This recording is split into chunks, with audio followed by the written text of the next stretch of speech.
Hola amigos, recuerda que las flores que nacen en septiembre son los ásteres y las campanillas, a las que les encanta el aire fresco de principios de otoño. Y cada una evoca los mejores aspectos de esos días de verano que se desvanecen. Las flores en forma de estrella de los ásteres florecen en una gama de colores que recuerdan a los atardeceres, y las campanillas se deleitan con el aire fresco y húmedo de la naturaleza. Vamos a hablar un poco sobre las primeras, Aster. Imagina un racimo de pequeñas estrellas moradas o rosadas que iluminan tu jardín en pleno otoño, cuando muchas otras plantas ya están perdiendo sus flores. El áster, cuyo nombre proviene del griego, significa estrella y es perfecto para añadir color justo cuando el verano se despide. Sus flores se parecen mucho a las margaritas, pero lo realmente curioso es que, debido a su floración tardía, se asocia con la llegada del equinoccio de otoño, lo que la convierte en una planta símbolo de cambios y finales. Además, atrae mariposas, así que también es un imán para la vida silvestre. Una maravilla. El género Aster incluye alrededor de 600 especies de plantas florales de la familia Asteraceae. ¿Lo sabías? Muchas de las especies son utilizadas en jardinería por sus vistosas flores con diferentes tonos, como morado, azul, rosa y blanco. Bueno, hablamos ahora de las campanillas y te diré que su nombre científico es Campanula catarina.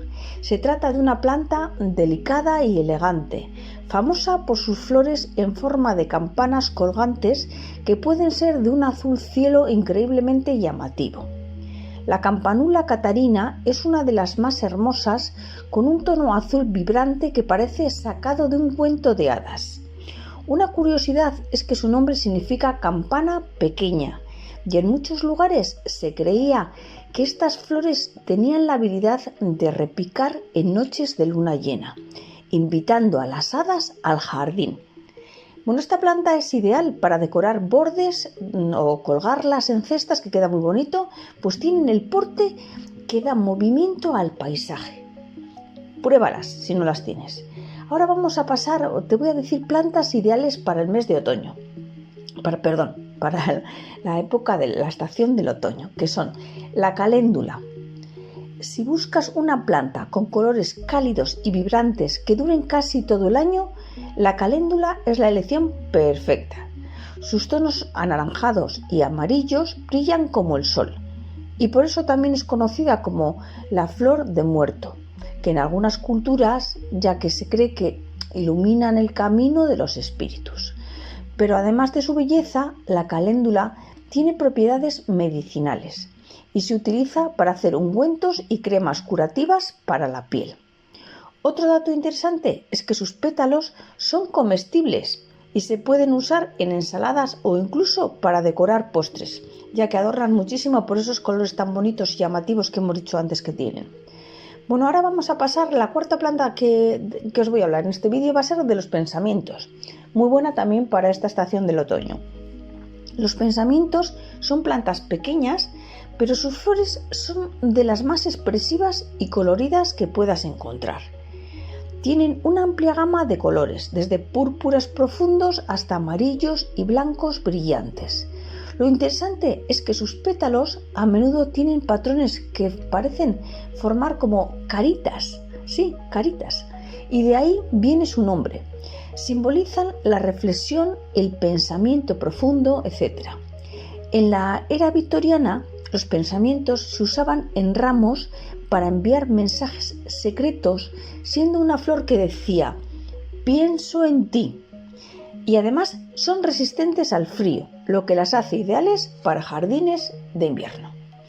Bueno, ahora vamos a pasar a la quinta planta de este vídeo, que sería el alelí. Es la última que os voy a ofrecer, El alelí es una planta que combina fragancia y color.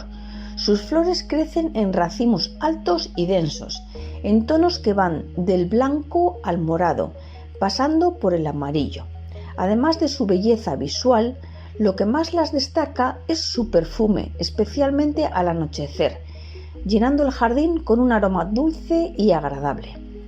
Un dato curioso que te puedo decir es que en la antigüedad el alelí era considerado un símbolo de fidelidad y permanencia, por lo que era común en los jardines de palacios y castillos. Es ideal para jardines románticos y clásicos, y si cortas algunas flores llenarán cualquier espacio interior de su hermosa fragancia. Como ves, cada una de estas plantas tienen una personalidad propia, desde la misteriosa flor de los pensamientos hasta la luminosidad de la caléndula. Son opciones maravillosas para llenar de vida y color cualquier jardín. Además, cada una guarda curiosidades que las conectan con tradiciones antiguas, historias o el simple disfrute de la naturaleza. Ahora voy a pedir tu ayuda. ¿Cuál añadirías primero a tu jardín? Cuenta cuál te ha gustado más, dime desde qué país nos estás viendo y con qué nombre se las conoce en tu país, que a lo mejor es con otro nombre distinto y así podemos aprovechar y aprender más. Bueno, además de hablarte de estas bonitas flores y sus características, quiero recordarte las tareas que debes hacer en esta época y son estas: abonar. Las plantas hortícolas, muchas ornamentales y el césped necesitan ahora en este momento que las abones. Están extenuados tras el verano y el abono orgánico les aportará nuevos nutrientes para afrontar los próximos meses y mejorará la estructura del suelo. Si han sufrido estrés por calor extremo o sequedad, puedes ayudarlos a recuperar aplicándoles bioestimulantes. Luego vamos a hablar de acondicionar el suelo del jardín y el huerto. Antes de llevar a cabo las nuevas plantaciones, pues prepara el suelo donde vas a cultivarlas, es decir, arranca las hierbas espontáneas y las hortalizas y plantas de temporada que ya están agotadas, que ya han terminado de darte sus frutos, y muelle bien el sustrato para deshacer los terrones y entremezclar con abono orgánico, porque la tierra se queda como dura, como una piedra, entonces hay que ir rompiendo esos terrones. Si dispones de compost para añadir, te lo recomiendo, es una maravilla. Bueno, con el tema de plantar, pues desde mediados de septiembre puedes empezar a plantar arbustos perennifolios como los madroños, lentiscos, laurel, olivos, filirreas, etc. Te recomiendo hacer los suyos y dejarlos abiertos un par de semanas antes de plantar. Bueno, amigos, estos son los consejos que desde el canal de Flores y Mariposas os damos en este vídeo. Si todavía no te has suscrito, hazlo ahora mismo para no perderte futuros vídeos muy interesantes que sacaremos en este canal. Asimismo, quiero pedirte que me dejes un me gusta a este vídeo, ya que este pequeño gesto por tu parte nos ayuda mucho al canal. Gracias. Y también gracias por compartir este vídeo, gracias por quedarte hasta el final y nos vemos en el siguiente. Un saludo.